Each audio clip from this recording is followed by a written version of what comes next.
Ça y est, après des années de peur, de rumeurs et de problèmes, le nouveau film Tron arrive. Et si on aime l'univers de Tron, on peut célébrer ça, mais on peut aussi être un peu inquiet, parce que ce film est né dans un sacré bordel. C'est peut-être même le Disney le plus risqué depuis un petit moment, et on va essayer de comprendre dans cette vidéo à quel point c'est peut-être un peu mal barré.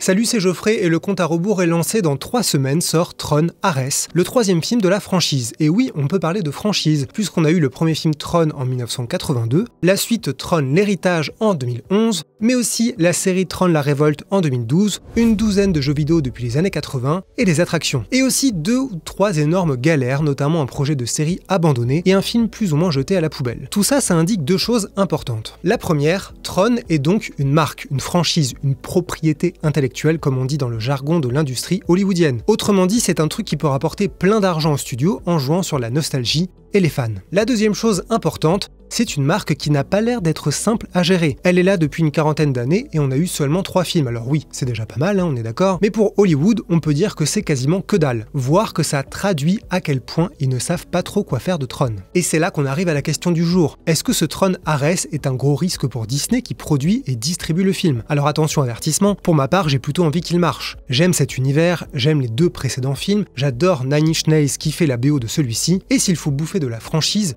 je préfère largement ça à un 43e Superman ou Fast and Furious. Donc une partie de moi a envie d'y croire, mais je pense qu'on est pas mal à se dire que ça va peut-être pas être simple pour Disney. Alors on ne crie pas au flop ou au désastre, on évalue juste la situation pour voir quel défi se pose pour le studio, et c'est là qu'il y a quelques petites raisons de s'inquiéter peut-être. La raison la plus évidente est en réalité une question. Y a-t-il vraiment un public pour Tron en 2025 ?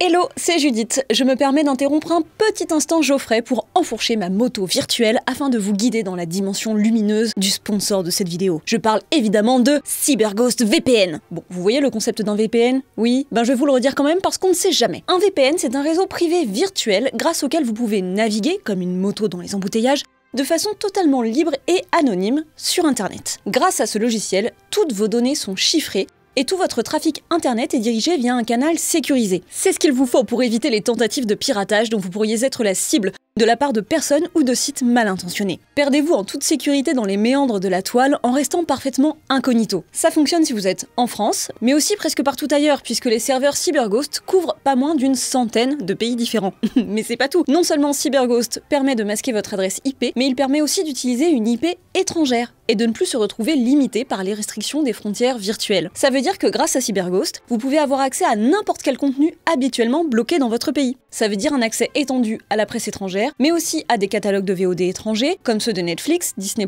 Amazon, Apple TV+, et compagnie, qui ne proposent pas du tout la même chose en fonction du pays de diffusion. CyberGhost fonctionne avec une quarantaine de services de streaming, donc laissez-moi vous dire qu'à partir de maintenant, vous aurez toujours quelque chose d'intéressant à regarder, à part la chaîne d'écran large. Et ce n'est pas tout. En changeant votre localisation en ligne avec CyberGhost en seulement 2 clics, vous pourrez accéder à tous les sites bloqués en France. Et personne ne pourra suivre votre activité en ligne. Ah, et accessoirement, ce VPN est compatible avec tous les systèmes d'exploitation, même les consoles de jeux, et vous pouvez l'utiliser sur non pas 1, pas 2, pas 3, mais bien 7 appareils différents en simultané. Vous voulez un petit label qualité par-dessus ça ? Eh bien CyberGhost cumule 15 ans d'expérience et 38 millions d'utilisateurs et d'utilisatrices. Autant vous dire qu'il ne manque plus que vous. Et ça tombe bien, puisque le lien en description de cette vidéo vous offre une jolie réduction sur l'abonnement qui vous reviendra à seulement 2,03 € par mois. Donc on parle quand même de 83% d'économie. Encore mieux, 4 mois vous seront offerts pour une souscription de 2 ans. Ça vous semble trop beau pour être vrai ? Vous n'avez qu'à tester et vous verrez bien. Vous pouvez tester CyberGhost pendant 45 jours et vous faire rembourser si besoin. Allez, moi je me gare ici et je rends le guidon à Geoffrey. En 1982, le premier film Tron a rencontré un succès, disons, modeste. Dans les 50 millions de dollars au box-office pour un budget de 17 millions. Donc ça va, c'est pas un gros bide, mais c'est pas une rentabilité fabuleuse, surtout comparé aux méga cartons la même année, notamment au rayon science-fiction. Plus de 350 millions pour E.T. l'extraterrestre, sachant qu'il avait coûté dans les 10 millions apparemment. Tron avait également fait moins que le deuxième film Star Trek, 80 millions au box-office pour un budget un chouïa moins élevé. Donc le studio à l'époque avait plutôt perdu de l'argent apparemment. Mais bon, l'histoire est désormais connue. Il y a quand même eu eu de très jolies retombées sur le merchandising pour limiter la casse, et le film a surtout eu un impact énorme. Un impact technologique dans l'industrie puisque Tron a fait quelque chose de complètement fou pour l'époque, qui a permis à tout un tas d'artistes de rêver plus grand, comme le racontaient plein de gens chez Pixar depuis. Et un impact culturel au sens large, comme par exemple au hasard l'allure des Daft Punk. Bref, il y a eu un avant et un après Tron. Près de 30 années se sont écoulées entre Tron et Tron l'héritage. Pourquoi ? Justement parce que tout le monde devait avoir le cul entre deux chaises. D'un côté, Tron est un film culte, révolutionnaire, adoré. De l'autre, il n'avait pas été un succès digne de ce nom, en tout cas pas assez pour qu'on crie suite ou franchise sans réfléchir. Au fil des années, l'idée de refaire un film Tron est donc revenue sur la table plusieurs fois. À l'aube de l'an 2000, il se murmurait même que Pixar était sur le coup et hésitait entre un remake et une suite. Incroyable, c'est exactement comme ça qu'on peut présenter Tron l'héritage, lui aussi avec le cul entre deux chaises. Et si vous avez un doute sur l'importance des fans dans les décisions des studios dès qu'il s'agit de gérer une franchise, Tron est un parfait cas d'école. Dès 2005, Disney développait sérieusement un nouveau film avec des scénaristes, puis le réalisateur Joseph Kosinski. Et comme ça traînait en discussion et hésitation, il a fini par mettre les pieds dans le plat. En gros, il a dit à Disney « Filez-moi de l'argent, laissez-moi filmer quelque chose pour vous donner une idée de ce qu'on peut faire », comme une sorte de bande démo de quelques minutes. Ces images ont été présentées par surprise à la grande messe de la pop culture, le Comic-Con de San Diego, en juillet 2008. Et à ce moment-là, le film n'était pas encore validé à 100%. Donc c'était une espèce de teaser de 3 minutes environ, montrant une course-poursuite avec une apparition de Jeff Bridges en Kevin Flynn, le héros du premier Tron qui avait logiquement vieilli, et une version plus jeune de lui, utilisée par un programme pas très gentil. Ces quelques minutes de démo ont tout changé. Le réalisateur Joseph Kosinski l'a bien expliqué depuis, ça a été une révélation. D'un coup, ils se sont dit qu'il y avait beaucoup de gens qui avaient en fait envie d'un nouveau film, et c'est ça qui a motivé Disney à valider le projet. Problème, en fait, il n'y avait pas tant de gens que ça qui étaient prêts à aller au cinéma pour voir le film et payer une place de cinéma.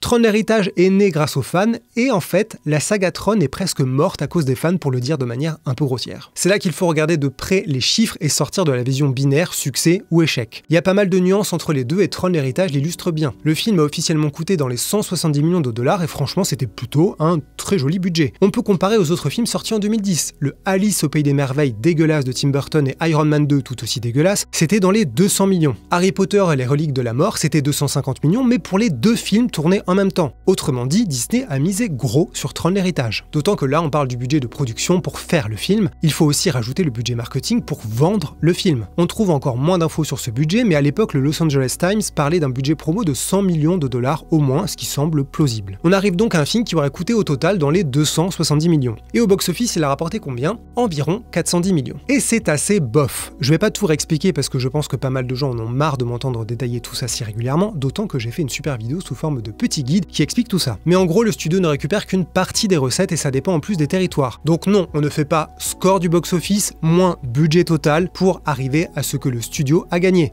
Ça ne marche pas du tout comme ça, et Disney n'a pas du tout gagné 140 millions de dollars sur Tron l'héritage. Est-ce qu'ils ont perdu de l'argent sur la sortie cinéma ? Pas sûr, je ne suis pas expert sinon j'aurais déjà été engagé par Disney, d'ailleurs pour info je suis disponible, mais c'est communément admis que ce film a soit fait perdre un peu d'argent sur l'exploitation en salle, soit a simplement été rentabilisé de justesse. Sachant qu'il faut également prendre en compte le reste de la vie d'un film après le cinéma. Le site de Numbers parle notamment de 61 millions de dollars de recettes pour les ventes DVD et Blu-ray sur le territoire nord-américain, ce qui permet de limiter la casse. Mais bon, une chose est sûre, ça n'a pas été un vrai, franc succès. Un peu comme le premier Tron, vous allez dire, bah ouais, d'une certaine manière, c'est exactement pareil, et surtout, ça a dû refroidir Disney qui a simplement mal estimé l'engouement des fans, soit la pire chose pour une franchise. C'est pour ça qu'il y a eu autant d'hésitations depuis et que ce Tron Ares emporte les marques. Après Tron l'héritage, l'équipe devait se retrouver pour une suite directe, toujours réalisée par Joseph Kosinski, et avec le même casting. Le tournage était même prévu en octobre 2015, mais Disney a tout stoppé en mai. La raison officielle ? On sait pas vraiment. L'acteur de Tron Legacy, Gareth Hedlund, a de son côté déclaré que c'était lié à l'échec pour le coup vraiment clair et net d'un autre film Disney, À la poursuite de demain, sorti en mai 2015 justement. Et ne me lancez pas sur ce sujet parce que je trouve ce film merveilleux et passionnant et son bide est vraiment désespérant et explique sûrement en partie pourquoi on ne voit plus de tels projets un minimum risqués et originaux chez Disney. Cette histoire de troisième Tron a ensuite traîné des années. En 2017, Joseph Kosinski disait que le film n'était pas abandonné, mais on entendait aussi que Jared Leto avait rejoint un nouveau film Tron qui était présenté plus ou moins comme une sorte de reboot. En 2020, le réalisateur Garth Davis a rejoint le projet, toujours avec Jared Leto en théorie, et finalement en 2023, le film a avancé pour de bon. C'est le réalisateur Joachim Ronning qui a été engagé, mais la suite de Tron avait été alors complètement oubliée, ou en tout cas presque, parce que Joseph Kosinski a expliqué que sa version de la suite, intitulée alors Tron Ascension, aurait suivi Korra, incarnée par Olivia Wilde, dans le monde réel. Il présentait ça comme un film d'invasion alien avec le monde informatique qui arrive dans le monde réel, et si vous vous dites que ça ressemble pas mal à Tron Ares, vous n'avez probablement pas tort. Dans le film, Jared Leto incarne donc Ares, une sorte d'IA militaire super évoluée, super rapide, super dangereuse, super forte, qui est envoyée dans le monde réel pour une mission mystérieuse. Et comme il peut penser par lui-même, il va de toute évidence échapper au contrôle de son créateur. On est donc visiblement sur un petit recyclage des idées de la suite de Tron l'héritage, avec une guerre des mondes bien étalée dans les bandes annonces, et cette fois on est dans le monde réel contrairement aux deux précédents Tron. D'ailleurs en parlant du monde réel, là c'est les 10 petites secondes où je vous rappelle que Écran Large existe grâce à votre soutien avec notamment l'abonnement. Pour quelques euros par mois, vous avez accès en exclusivité à des articles chaque semaine et même parfois des podcasts comme celui sorti cet été. Et c'est grâce à vos abonnements qu'on peut continuer à exister tout simplement, c'est ça notre réalité. Pour les détails, c'est dans la description de la vidéo. Tout ça montre bien à quel point il y a eu des craintes et des doutes. Fallait-il refaire un film Tron? Fallait-il faire une suite de Tron l'héritage ou pas? Fallait-il rester dans le monde virtuel ou venir dans le monde réel, quitte à oublier en partie l'originalité des films Tron pour aller dans le simple film catastrophe où un truc alien débarque dans une grande ville américaine encore et toujours? Et surtout, combien faut-il injecter dans un film Tron sans trop prendre de risques? D'un côté, Tron l'héritage a confirmé l'intérêt limité, disons, de cet univers malgré son budget de 170 millions. Et de l'autre, faut bien vendre du rêve pour attirer les gens en salle avec du spectacle. C'est ce que fait la promo spectaculaire de Tron Ares, il me semble. Le budget de Tron Ares n'a pas été révélé à l'heure où je tourne cette vidéo, mais ça va forcément sortir très bientôt. Et si je devais jouer les médiums, je dirais que ça a coûté, j'espère, moins de 200 millions, ou alors ce serait complètement kamikaze. Je serais pas étonné que ça ait coûté un petit peu moins cher que Tron l'héritage, donc peut-être 150 ou 160 millions. Après, j'ai envie de dire, s'ils ont pu tourner le premier Dune pour 165 millions ou The Creator pour 80 millions, franchement, ils pourraient faire Tron Ares pour moins de 150 millions. Mais bon, on verra bien. Je pourrais rajouter que Tron Ares a un autre avantage, il n'a pas vraiment de concurrence. Il sort le 8 octobre en France et le 10 aux États-Unis. Il n'y a quasiment rien autour, donc si le grand public veut un blockbuster classique, ce sera en gros la seule option. Mais c'était un peu pareil pour Tron l'héritage en 2010-2011 et ça l'a pas vraiment empêché de vite dégringoler au box-office. Les toutes premières estimations pour Tron Ares parlent d'un démarrage au box-office nord-américain aux alentours de 40 millions, donc pas loin de Tron l'héritage avec ses 44 millions. Le bon côté, ça prouve qu'il y a une base de fans assez solide et stable. Le mauvais côté, ce sera toujours pas assez, visiblement. Mais bon, ce sont des estimations, donc c'est juste un petit indicateur. Autre élément notable avec ce film, Disney a changé de stratégie du côté du casting. Ils ont cette fois choisi de miser sur quelqu'un de très connu, Jared Leto. Jeff Bridges apparaît dans le film et c'est vraiment Jared Leto qui est au premier plan. Alors je sais. À une époque, ce nom rimait avec Requiem for a Dream, Fight Club, American Psycho, éventuellement Angela 15 ans, et j'ai envie d'ajouter Urban Legend, mais ça c'est peut-être que moi. C'était ensuite Panic Room, Mr. Nobody, Lord of War, Alexandre ou encore Dallas Buyers Club, pour lequel il a reçu l'Oscar du meilleur second rôle en 2014. Mais c'était il y a plus de 10 ans, et depuis le nom de Jared Leto fait plutôt ressurgir des sensations un peu spéciales, comme avec son Joker, son Morbius, ou encore son accent italien de pâte à pizza premier prix dans House of Gucci. I'm Paolo Gucci. De quoi largement noyer son rôle bien plus intéressant dans Blade Runner 2049. Le fait est que Jared Leto est un nom établi et c'est évident que Disney l'a choisi pour essayer de vendre Tron sur son visage. Alors est-ce que les gens se déplacent vraiment pour aller le voir lui ?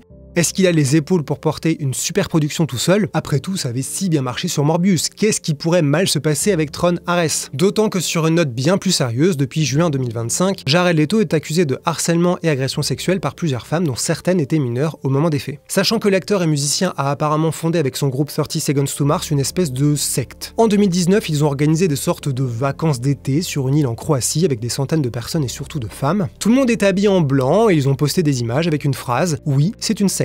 Alors oui, c'est peut-être une blague, peut-être qu'il est juste très fan de Midsommar et que le hasard a fait qu'il y avait surtout des femmes sur les photos. Jared Leto a dit en interview que le mot secte avait été utilisé pour rigoler. Après, ils ont aussi fait cette vidéo qui ressemble clairement à une pub pour les témoins de Jéhovah. Et Jared Leto dit en interview que les fans de son groupe sont des fanatiques et des croyants, et ses vacances avec eux coûtent de l'argent, entre 1000 et 6500 $ apparemment d'après ce que j'ai lu. Donc bon, où s'arrête la blague? Il y a eu beaucoup d'articles à ce sujet, notamment dans le New York Times, donc je vous laisse explorer ça si ça vous intéresse, vous serez pas déçus. Le fait est que tout ceci a de grandes chances d'être présent durant la promo de Tron Ares. À voir comment Jared Leto, son équipe de communication et celle de Disney vont gérer la situation et comment le public percevra tout ça. Mais s'il y a bien un truc que Disney a capté, c'est que Tron Héritage est lui aussi devenu assez culte pour plein de gens, et que c'est largement grâce à une chose, la musique de Daft Punk. Et si vous regardez cette vidéo, vous faites sûrement partie du fan club de cette BO. Alors il n'y a pas de Daft Punk sur la suite Tron Ares, mais ils ont frappé fort avec un truc que je ne pensais pas possible. Nine Inch Nails. Alors oui, Trent Reznor et son acolyte Atticus Ross ont déjà composé plein de BO et pas des moindres, avec David Fincher principalement pour The Social Network, Millennium, Gone Girl, Mank et The Killer.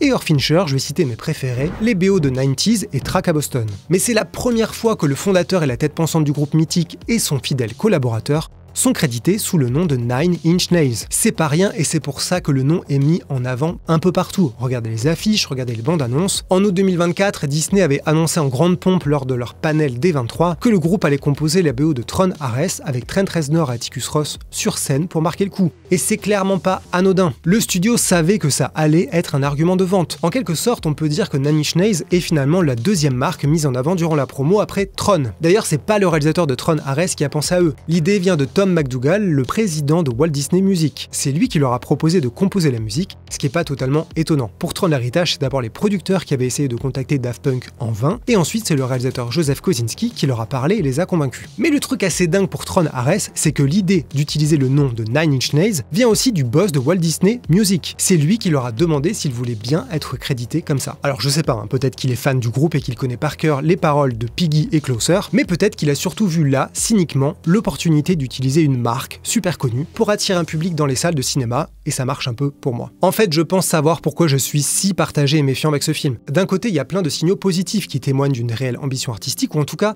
d'un travail pris au sérieux. Donc j'ai parlé 50 fois de Nine Inch Nails à la musique, mais il y a aussi le directeur de la photographie, Jeff Cronenweth, qui a notamment travaillé sur pas mal de films de Fincher, comme Fight Club, The Social Network, Millennium ou encore Gone Girl. Donc c'est pas un manchot et c'est pas quelqu'un qui fait des blockbusters pourraves sans réfléchir. Et si vous adorez Fincher, je peux en remettre une couche. Le monteur du film, c'est Tyler Nelson, qui a notamment commencé sa carrière sur Benjamin Button, The Social Network, Millennium, qui a travaillé sur House of Cards, Mindhunter ou encore The Batman, et qui commence à bosser en solo sur des films avec Tron Ares. On est déjà à 3 points communs entre ce blockbuster Disney et le cinéma de David Fincher, et on peut même évidemment aller à 4 avec Jared Leto qui jouait dans Fight Club et Panic Room. Mais à côté de ça, on a par exemple au hasard le réalisateur Joachim Ronning qui a œuvré à Hollywood sur Maléfique 2 et Pirates des Caraïbes 5, La Vengeance de Salazar, co-réalisé avec Espen Sundberg, le duo ayant été révélé avec le film Kon-Tiki en 2012. En tout cas, ça c'est ce que je croyais. Mais il faut jamais se faire confiance dans la vie. En préparant cette vidéo, j'ai découvert que bien avant ça, en 2006, ils étaient responsables de Bandidas, ce western comique avec Penelope Cruz et Salma Hayek, produit par EuropaCorp.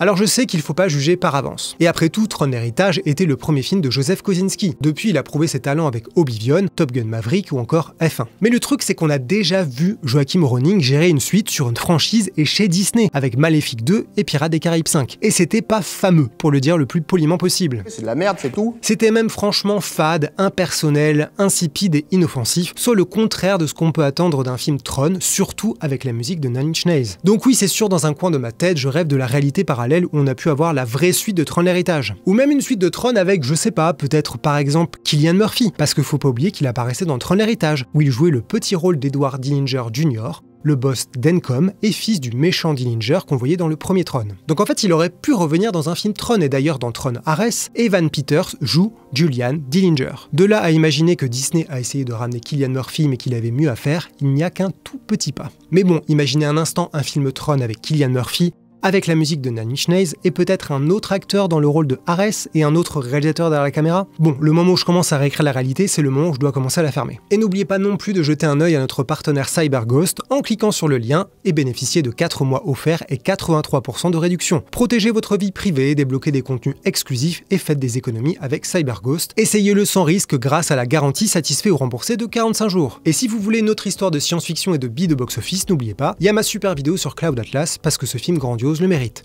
Moi je vous dis à bientôt et merci d'avoir regardé jusqu'au bout.